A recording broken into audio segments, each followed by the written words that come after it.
आकाश वत्स हमारे संवाददाता कुछ और अहम जानकारियां हमें देने की कोशिश कर रहे हैं सीधे ग्राउंड जीरो से, लेकिन नेटवर्क की कुछ प्रॉब्लम है क्योंकि इस वक्त जाहिर है किस तरह के हालात हैं। तस्वीरों को देखकर आपको अंदाजा तो हो ही रहा होगा कि क्या स्थिति है। और ऐसे में आकाश इस दुर्गम इलाके में मौजूद है जो कि रहने को कहा गया था और अभी यहीं हम धादिंग में उस हॉस्पिटल को दिखाने की हम कोशिश कर रहे हैं। ये जो आपको बड़ी बिल्डिंग सामने नजर आ रही होगी सफेद कलर की, उसी में हम रिपोर्ट कर रहे थे। असल में वहां साफ सफाई का काम चल रहा है। वहां जो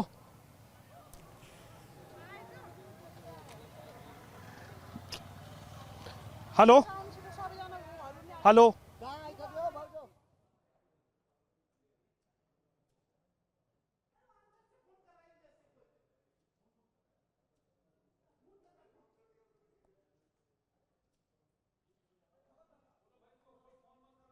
तो नेपाल के धादिंग से इस वक्त हमारे संवाददाता आकाश वत्स को आप सुन पा रहे हैं। ऑडियो हमारा काफी डिलेड है, ऐसा साफ तौर पर नजर आ रहा है। हमारा ऑडियो उन्हें काफी देर से मिल रहा है। आकाश वत्स इस वक्त हमें जानकारी देने की कोशिश कर रहे हैं कि कैसे नए बाढ़ का खतरा अभी भी बना हुआ है। टीवी 9 की टीम जब रिपोर्टिंग कर रही थी उसी दौरान बाढ़ का अलर्ट जारी हुआ और अभी लाइव में हमारे संवाददाता आकाश वत्स जिस इमारत की तरफ इशारा कर रहे थे वो हॉस्पिटल की बिल्डिंग थी और उसी हॉस्पिटल में टीवी 9 भारतवर्ष की टीम कुछ देर पहले मौजूद थी और तभी अचानक से अलर्ट जारी किया जाता है और वहां पर लोग पहुंचते हैं और कहते हैं कि इस इलाके को तुरंत खाली करना होगा।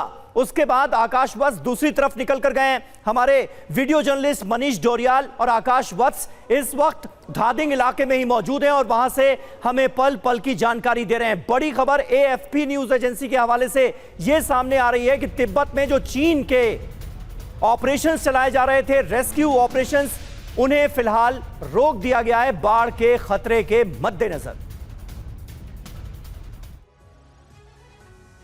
और नेपाल में राहत और बचाव कार्य जारी है। अब तक 469 लोगों की मौत की पुष्टि भी हुई है। नेपाल में अब भी 1500 से ज्यादा लोग लापता बताए जा रहे हैं। 290 लापता भारतीयों की भी तलाश चल रही है। अब तक 84 भारतीय नागरिकों को बचाया गया है।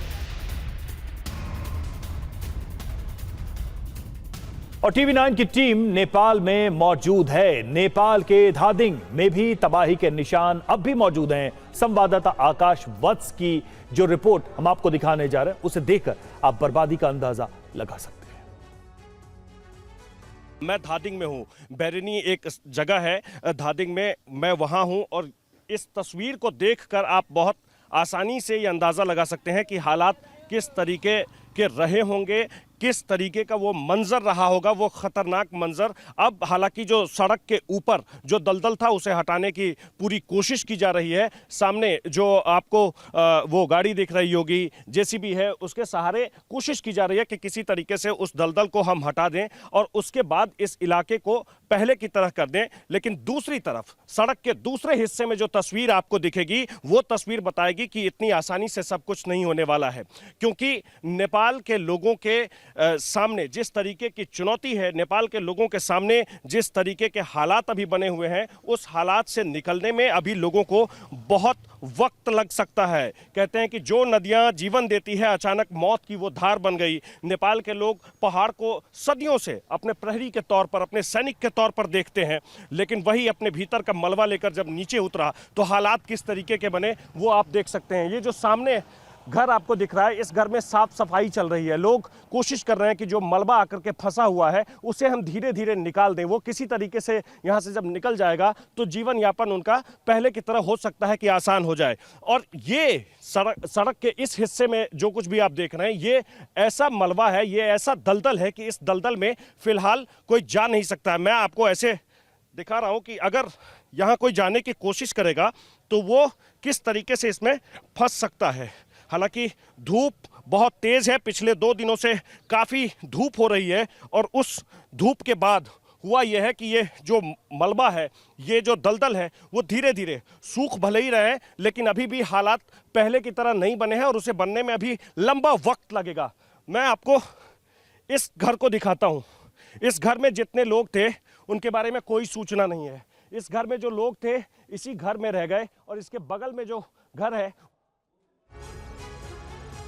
और नेपाल में आई इस प्रलय के बीच हमारे संवाददाता आकाश वत्स इस वक्त हमारे साथ मौजूद हैं नेपाल के धादिंग से।